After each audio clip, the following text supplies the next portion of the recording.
আশঙ্কা দেখা দিয়েছে। প্রথম প্রশ্ন, এই 12 পাতার ফর্ম একজন মা বোনকে তার জেনুইনিটি দেখার জন্য কি প্রয়োজন, তার সংসারের খুঁটিনাটি এইভাবে তথ্য সংগ্রহ করা হচ্ছে কেন? 2, লক্ষ্মীর ভান্ডার কবে থেকে দেয়া হয়েছে, কত মাস অব্দি দেয়া হয়েছে আপনারা জানেন। অন্নপূর্ণা ভান্ডার 1 জুন থেকে দেওয়ার কথা, মে মাসের বকেয়াটা কোথায়? 1 জুন থেকে বিজেপিকে প্রতিশ্রুতি মতো যে মা বোনেরা লক্ষ্মীর ভান্ডারের টাকা পান তাদের 3000 টাকা দিতে হবে। আপনারা স্ক্রুটিনি চালাতে পারেন, ভুল থাকলে বাদ দিন, কিন্তু নির্বাচনের আগে প্রতিশ্রুতি দিয়েছেন, এখন আপনারা আবার সেই ফর্ম ফিল আপের লাইনে চলে গেলেন। নোটবন্দিতে লাইন, ভোটার লিস্টের লাইন, ভোটার লিস্ট যাচাইতে লাইন, এখন আবার অন্নপূর্ণা ভান্ডারের জন্য লোকের কাছে গিয়ে ফর্ম ফিল আপ করানো, আবার লাইন। অন্নপূর্ণা ভান্ডার 1 জুন থেকে সকলকে দিতে হবে। যারা লক্ষ্মীর ভান্ডার পান সেই মহিলাদের যা প্রতিশ্রুতি ছিল, আপনারা ভোটের আগে কিন্তু কোনো মাপকাঠির কথা বলেননি। ভোটের আগে কোনো মাপকাঠির কথা বলেননি। অনেক মহিলা আছেন তাদের প্রয়োজন নেই, তারা এমনিই নেন না। অনেক মহিলা আছেন তারা নেন না, তাদের হয়তো প্রয়োজন নেই, নেন না। কিন্তু এই যে 12টা পাতায় এতখানি খুঁটিনাটি কেন, কিসের জন্য? এইভাবে মানুষকে হ্যারাস করার কি মানে আছে? এরপরেরটা, তাহলে কোন মাস থেকে দেবেন, কবে দেবেন? যে মাস থেকে দেবেন সেই মাস থেকে কি মে মাসের বর্ধিত বকেয়াটা পাওয়া যাবে? সেটাও তো দিতে হবে। শুধু কথার জাগলারিতে ভুলিয়ে এত কোটি মানুষ পান, সেখানে কার ভুলে কার অন্যায়ে কোন পুরুষ পেয়েছেন বাদ দিন না মশাই, কে বারণ করেছে? এত বড় একটা সিস্টেম, কে কোথায় এসব করে রেখেছে অপকর্ম বা ভুল, যাই হোক। কিন্তু বিরাট সংখ্যক মানুষকে যে বাদ দেয়া, এই বাদ দেয়াটা কিন্তু আপনাদের প্রতিশ্রুতিতে ছিল না। আপনারা আগে বলেননি কেন মাপকাঠি, আগে বলেননি কেন সকলকে দেওয়া হবে না?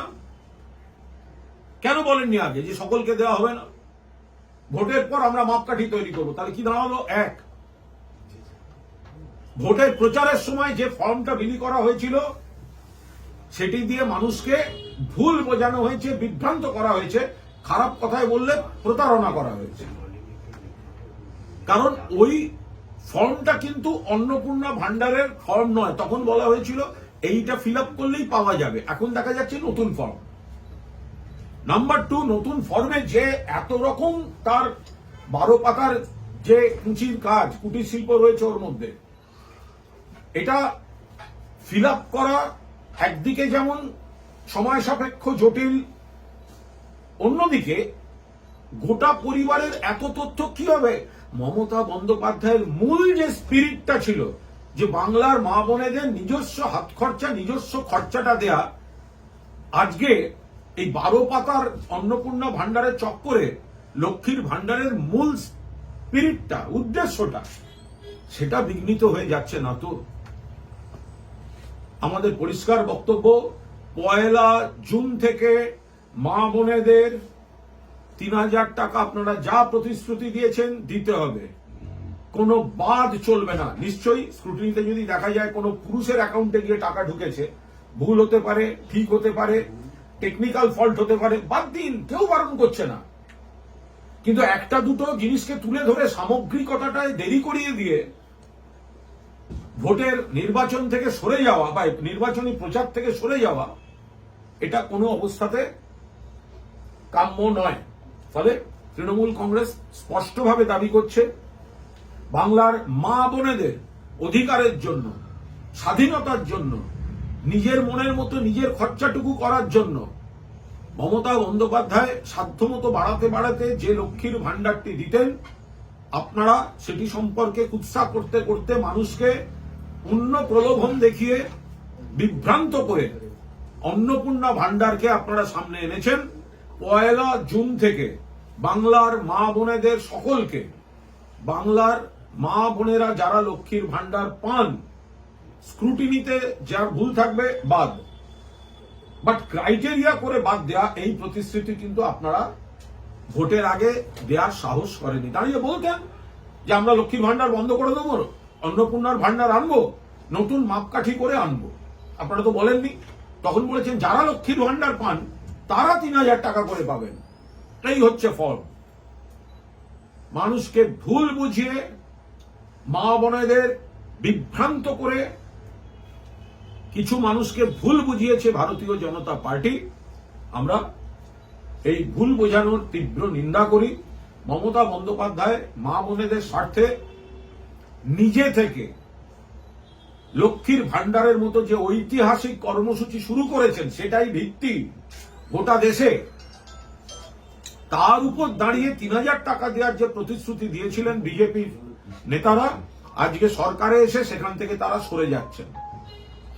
অর্থাৎ একটা বড় অংশকে যদি বাদ দিয়ে দেন তাহলে তো ৩,০০০ টাকা দিতে সমস্যা নেই।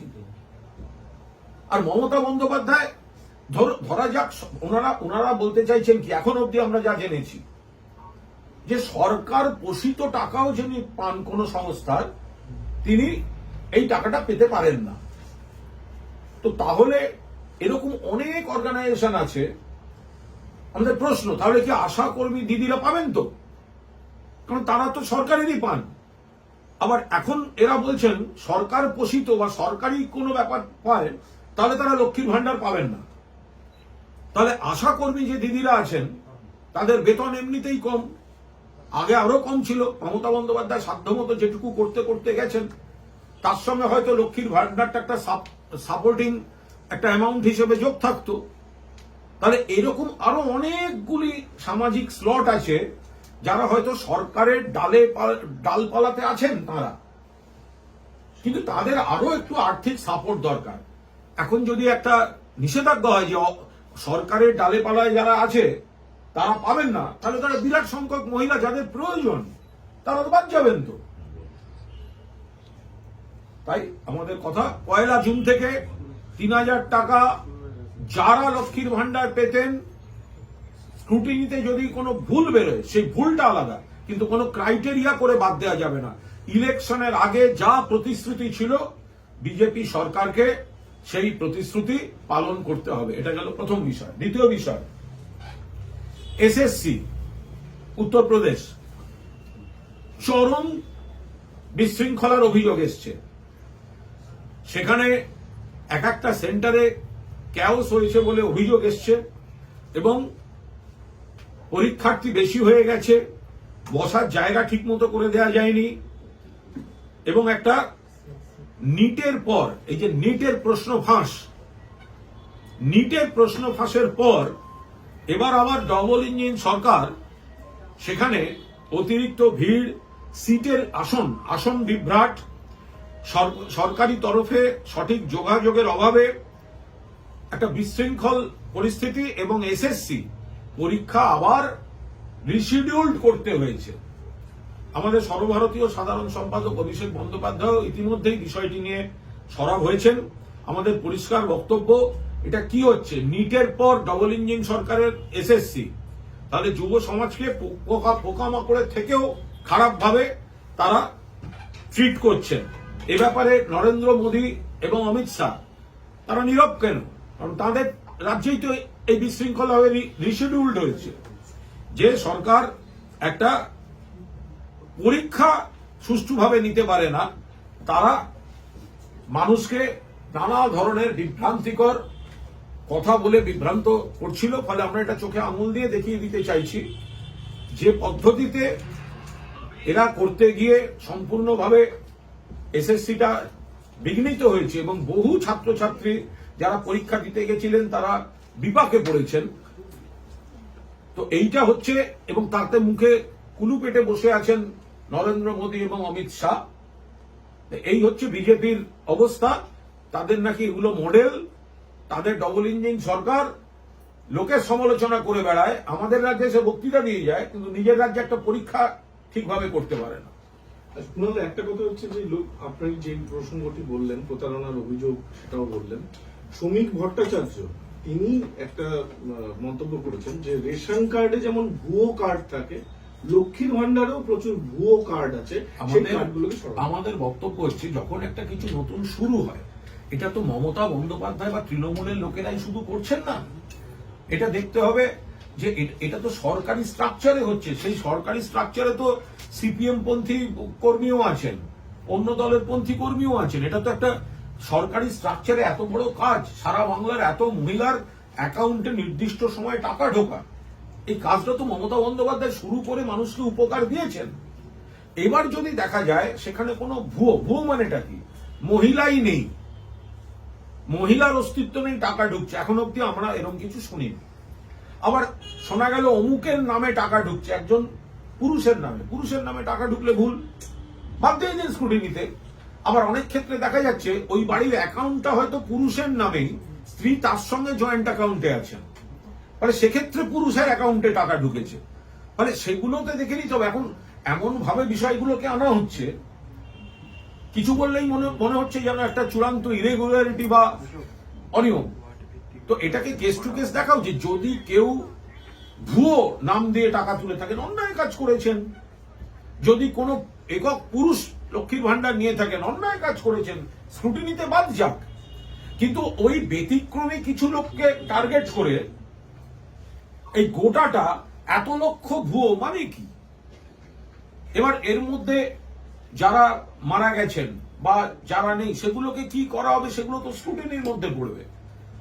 কিন্তু নতুন ক্রাইটেরিয়া করতে গিয়ে স্ক্রুটিনি আর ক্রাইটেরিয়া দুটোকে একসঙ্গে মেলাবেন না। স্ক্রুটিনি হচ্ছে যদি কোথাও অনিয়ম বা ভুল থাকে সেগুলোকে নিশ্চয়ই স্ক্রুটিনি হবে। এত বড় একটা সিস্টেম, সরকারি কর্মচারী বন্ধুরাই তো এই জিনিসটা করেছেন, ভালো কাজ করেছেন। তার মধ্যে যদি কোথাও কোনো টেকনিক্যাল গ্রাউন্ডে ভুল থাকে, নতুন সরকার সেটা সংশোধন করুন। আমাদের সরকারও সংশোধন করতে করতে চলেছে। কিন্তু ক্রাইটেরিয়ায় যদি একটা বড় অংশ বাদ চলে যায়, তাহলে মমতা বন্দ্যোপাধ্যায় যে মা বোনেদের আর্থিক স্বাধীনতা স্বাচ্ছন্দ্যের কথা ভেবে লক্ষ্মীর ভান্ডার চালু করেছিলেন, সেই স্পিরিটটাই তো ব্যাহত হচ্ছে।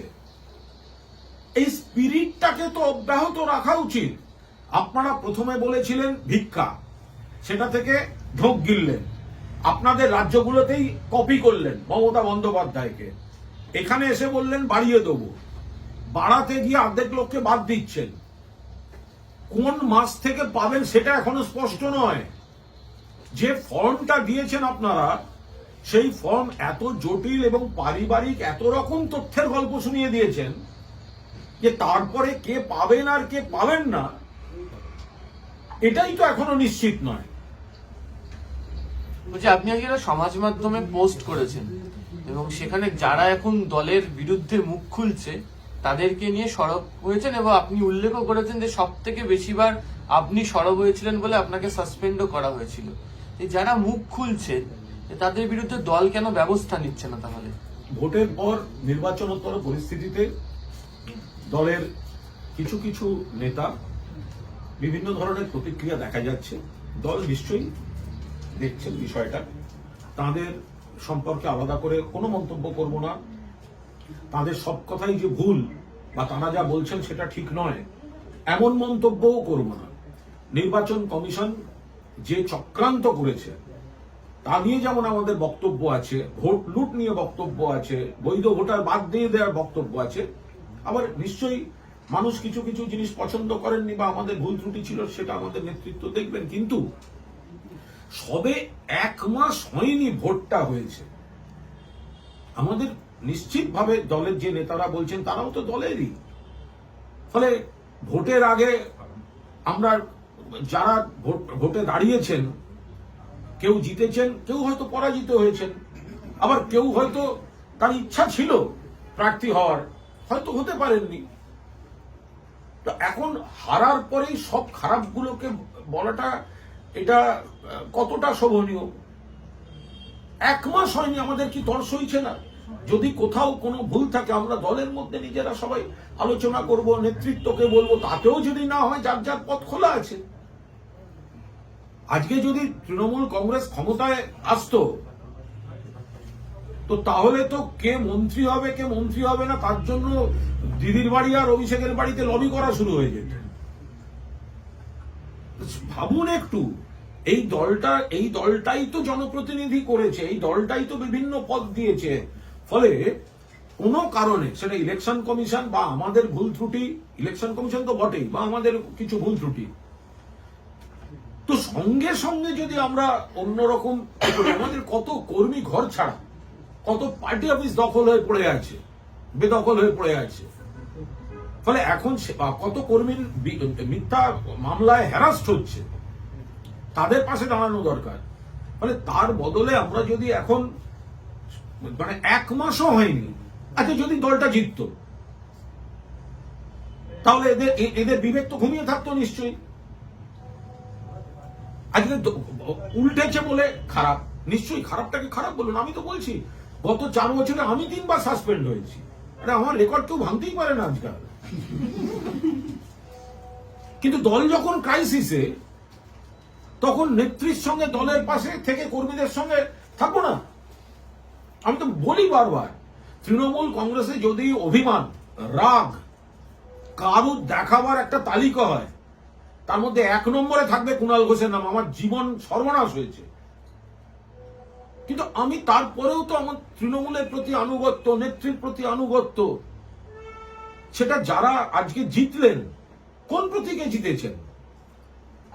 মমতাদের দেয়া প্রতীকে জিতেছেন, অভিষেকের দেয়া প্রতীকে জিতেছেন, দলের প্রতীকে জিতেছেন। যদি যেটাকে খারাপ বলছেন, তা সেদিন বললেন না কেন এই দলটার এই খারাপ, আমরা দাঁড়াবো না? বলতে পারতেন তো, তাহলে আরো স্বচ্ছতা থাকতো। কেউ জিতেছেন, কেউ পরাজিত হয়েছেন। আমার অনেকে তো দাঁড়াবার ইচ্ছাও ছিল, হতেই পারে। সেটা কোন দলের হয়ে? এই তৃণমূলের হয়ে। কার হয়ে প্রচার করেছেন? এই তৃণমূলের হয়ে প্রচার করেছেন। আজকে যদি তৃণমূল কংগ্রেসই আবার সরকার গড়ত, তাহলে কি এত রকম বিলম্বিত বিবেক জাগরণ দেখা যেত? না। আমাদের কি কোনো ক্ষোভ, অভিমান বা বক্তব্য বা গঠনমূলক কথা নেই? আছে। কিন্তু দলটা যখন একটা অদ্ভুত পরিস্থিতিতে আছে, এই সময় আমরা কেন এই জিনিসগুলো আমরা সামনে আনবো? এরা বলছেন যে কথা বলার চেষ্টা করা হয়েছিল। আপনার বক্তব্যের সঙ্গে অনেকে কিছুটা সহমত, কিন্তু তাদের বক্তব্য আমরা কথা বলার চেষ্টা করেছি। আইপ্যাক কোনোভাবেই আমাদেরকে পৌঁছতে দিত না। দ্বিতীয়ত, মমতা বন্দ্যোপাধ্যায়কে ঘিরে যারা থাকতেন তারা সেখানে আমাদের ঢুকতে দিত না। আমি সমস্ত মানছি। আমি আবার বলছি, তারা যা বক্তব্য রাখছেন সেই বক্তব্যকে আমি ভুল বলে তাদের সঙ্গে কন্ট্রাডিকশনে যাচ্ছি না। আমি বলছি রেজাল্টটা বেরিয়েছে এখনই। এই কতগুলো এই যে সমস্যাটার কথা বলছেন, এটা তো ভোটের আগেও সেই সমস্যাটা ছিল। তারপরেও তো আপনারা অনেকে প্রার্থী হয়েছেন, তারপরেও তো জিতেছেন, তারপরেও তো হেরেছেন। যদি আইপ্যাক নিয়ে কোনো অভিযোগ থাকে, তো এটা তো আগেও ছিল, এখনো আপনি বলতে পারেন। কিন্তু সেটা এই মুহূর্তে যখন দলটাকে একটু আমরা সবাই মিলে চেষ্টা করছি আবার একদম আমরা দেখুন, আমরা এত মানুষের ভোট পেয়েছি। মমতা ব্যানার্জিকে দেখে এত মানুষ ভোট দিয়েছেন। 40% উপর ভোট তৃণমূলের, 80 জন বিধায়ক, 42 জন সাংসদ, এতগুলি পুরসভা, এত হাজার কাউন্সিলর, এত হাজার ত্রিস্তর পঞ্চায়েত সদস্য। কোথাও যদি ভুল থাকে সেগুলো নিশ্চিতভাবে হবে। কিন্তু এত তাড়াতাড়ি অক্সিজেন ধারণ ক্ষমতাটা তো আরেকটু বেশি হওয়া উচিত। 1 মাসের মধ্যে দম বন্ধ হলে কি করে হবে? বলছি, গতকাল মমতা বন্দ্যোপাধ্যায়ের কবিতা লিখেছেন, বোঝাই যাচ্ছে তিনি বলছেন গিরগিটিয়ে যারা দল পরিবর্তন করছেন, ক্ষোভ প্রকাশ করছেন। বলছি এত সহজে রং পাল্টে নিচ্ছেন। দেখুন, দল পরিবর্তন করা এক জিনিস, অনেকের অনেক গ্রাউন্ড থাকে। আপনি জানি না ভবিষ্যতে এগুলো সব সময়ের সঙ্গে হয়। কিন্তু একটা দল, যে দলটায় থাকলাম, যে দলটার ক্ষমতার সময় থাকলাম, সবে থাকলাম, ঘটনাচক্রে বিরোধী পক্ষে সঙ্গে সঙ্গে নানা রকম একটা চিত্তচাঞ্চল্য শুরু হয়ে গেল। সেই জায়গাটায় বোধহয় নেত্রীর কবিতায় অসন্তোষ প্রকাশ করা আছে। আপনি যে সমাজ মাধ্যমে পোস্ট করেছেন, ওটা একটা ইন্টারেস্টিং লাইন রয়েছে। যে যদি দেখি দল ভুল পথেই হয়েছে তখন ভাববো। না, না, সেটা তো দল পরিবর্তন আরে, করার কথা। না, এটা কোনো দল পরিবর্তনের বিষয় নয়, এটা তো পরিষ্কার। যারা বলছেন তাদের কাছে আমি একটা সহকর্মী হিসাবে একটা আবেদন রেখেছিলাম। মানে সবাই মিলে লড়া হয়েছে, দলের ভুল ত্রুটি কি ছিল না ছিল আপনিও জানেন, আমিও জানি। তা সত্ত্বেও আমরা একটা দলে আছি। কোন দল কি ধোয়া তুলসী পাতা নাকি? বিজেপির মধ্যে আদি বিজেপি, তৎকাল বিজেপি নেই, এখন তো আবার পোস্টপোল বিজেপি যোগ হয়েছে। তো ফলে সেই সব জায়গায় আর অন্য দলের সমস্যা নেই, 100% আছে আছে। আমরা দলকে পরামর্শ দিন সবাই মিলে, যদি দল সেগুলো গ্রহণ করে ঠিকঠাক ভাবে চলে মিটে গেল। নইলে আপনাদের তো ভাবার সময় পালিয়ে যাচ্ছে না। কিন্তু 1 মাসও হয়নি একটা ভোট হয়েছে, যে দলটার হয়ে ভোট করলাম, যে নেত্রীর ছবি সামনে রেখে আমরা অনেকে জিতলাম, লড়লাম সবাই, জেতা হারাটা তো পরের কথা। এত তাড়াতাড়ি কি করে মানে প্রকাশ্যে এগুলো করব? দলের মধ্যে আমরা একটা চেষ্টা করে সুন্দরভাবে, আর যেখানে মানুষ চাইছেন, মানুষ রয়েছেন, কর্মীরা রয়েছেন, কর্মীদের প্রতিও তো আমাদের একটা দায়িত্ব আছে। যারা আক্রান্ত, যাদের বিরুদ্ধে মামলা চলছে, আমরা ওটা করব নাকি কে কবে মঞ্চে উঠতে পারেনি সেগুলো নিয়ে এখন সামনে যাবো? কিন্তু কর্মীরা অনেকে বলছেন, হাতে গোনা আপনার নাম বলছেন, আরো 2-3 জনের নাম বলছেন, যে যারা রাস্তায় নামছে কর্মীদের পাশে রয়েছে। তাদের বক্তব্য যে যারা পার্টির সিনিয়র লিডার তারাই ঘরের মধ্যে বসে রয়েছেন। এটা পার্টির অভ্যন্তরীণ ব্যাপার, এটা নিশ্চয়ই পার্টির মধ্যে আলোচনা হবে। কর্মীদের আবেগ, কর্মীদের বক্তব্য নিশ্চিতভাবে গুরুত্ব দিয়ে, বা যারা ক্ষোভ প্রকাশও করছেন, আমি আবার বলছি, আমি তো তাদের পয়েন্টগুলো নিয়ে কোথাও কন্ট্রাডিক্ট করতে যাচ্ছি। এই টাইমিং একটা বিষয় এগুলো, কিন্তু এবার আমার বক্তব্য হচ্ছে যে কর্মীদের যে আবেগ, মমতা বন্দ্যোপাধ্যায় সবসময় বলেন কর্মীরাই আসল সম্পদ। কর্মীদের যদি অবজারভেশন কিছু থাকে, কোনো অভিমান থাকে, কোনো বক্তব্য থাকে, কোনো সাজেশন থাকে, নিশ্চিতভাবে মমতা বন্দ্যোপাধ্যায় সেগুলোই দেখছেন। আমরা সেই জন্যই বলছি নেতারাও আগে দলের মধ্যে খোলাখুলি যার যা বক্তব্য বলে এতদিন সমস্যা হয়নি। মমতা বন্দ্যোপাধ্যায় শুধু মুখ্যমন্ত্রীটা হয়ে গেলেই কিন্তু এত বিবেক জাগরণ বন্ধ হয়ে যেত। যারা বলছে তাদের জিজ্ঞেস করুন তো, মমতা বন্দ্যোপাধ্যায় যদি মুখ্যমন্ত্রী হতেন আর তৃণমূল কংগ্রেস যদি সরকার গড়ত, তাহলে এই কথাগুলো শোনা যেত? কিন্তু কুণাল ঘোষ যখন এই প্রসঙ্গগুলো বলেছে, তখন কিন্তু মানে পূর্ণ তৃণমূলের মধ্যে দাঁড়িয়েই বলেছে। কিন্তু ক্রাইসিসে এটার সময় নয়। ক্রাইসিসে কর্মীদের পাশে থাকা, আমরা দলটা করার চেষ্টা করব।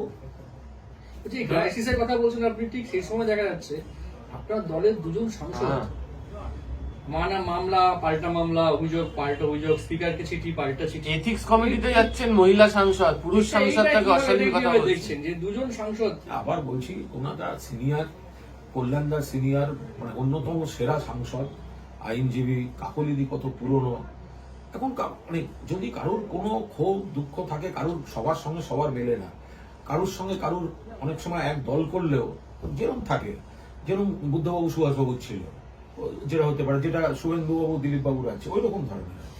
তো এখন সেরকম অনেকের মধ্যে অনেকে থাকতে পারে, সব দলেই থাকে, এগুলো খুব স্বাভাবিক ব্যাপার। কিন্তু এটাকে এই সময় এইভাবে সামনে নিয়ে আসাটা ঠিক না। আমাদের কাকলিদিও কত সিনিয়র, তিনিও দলের থেকে কত সম্মান পেয়েছেন।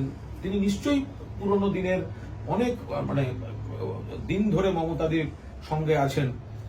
তেমনি মমতাদিও উজাড় করে সম্মান দিয়েছেন, বিভিন্ন পদ, বিভিন্ন ভাবে কাকলিদিকে সম্মান দিয়েছেন। ফলে এখন যখন দলটা একটু সংখ্যাতত্ত্বে বিরোধী পক্ষে, এই সময় কি ঠিক, এই সময় কি এটা ঠিক যে এখন পুরনো কোনো কথা নিয়ে এসে এখন ইয়ে করা? এটা এটা এটা এটা এটা এটা মানে কর্মীদের আবেগকেও আঘাত করছে। যদি কোনো রাগ থাকে, সবাই জানে কার সঙ্গে কার ঝগড়া আছে, লুকোচাপার কোনো ব্যাপার নেই। বাড়িতেও থাকে, বাবা কাকার ঝগড়াও থাকে, দাদা দিদির ঝগড়াও থাকে, ওগুলো নিয়ে কোনো বিষয় না। কিন্তু এই সময় সবার এই যে একসঙ্গে কতগুলো লোকের শ্বাসকষ্ট হচ্ছে দেখতে পাচ্ছেন, ভয়ঙ্কর ব্যাপার। একসঙ্গে একদম শ্বাসকষ্ট হচ্ছে, মানে এবারে এই পাশে হচ্ছে জিতেছে শ্বাসকষ্ট, হেরেছে শ্বাসকষ্ট, নমিনেশন পায়নি শ্বাসকষ্ট, সাংসদ শ্বাসকষ্ট।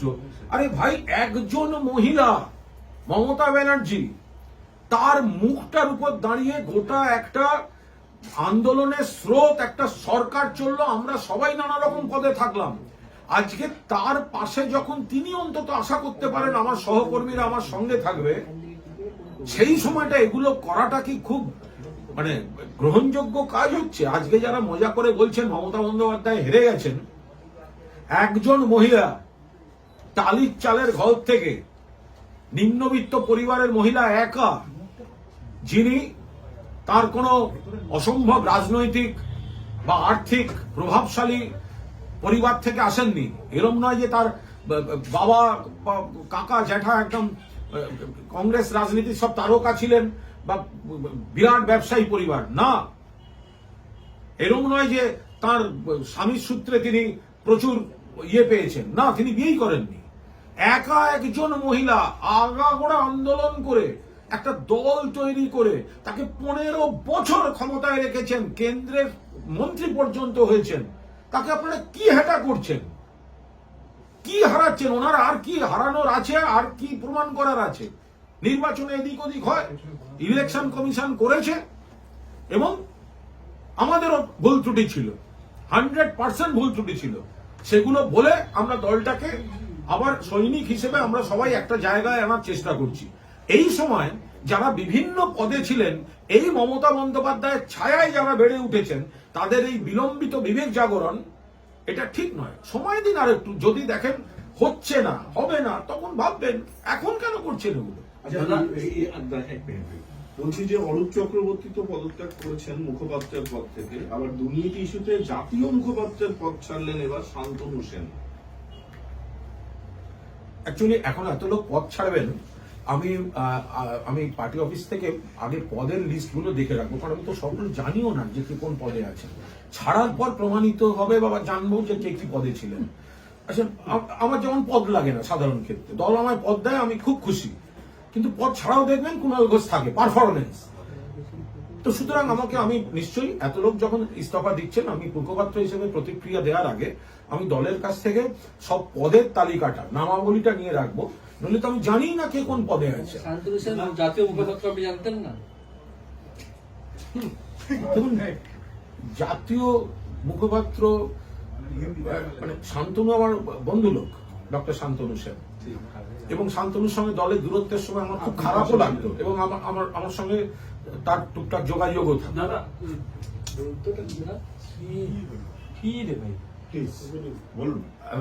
যোগাযোগও থাকতো, কিন্তু এখন তিনি তার মনে হয়েছে কোনো একটি দায়িত্ব ছেড়েছেন।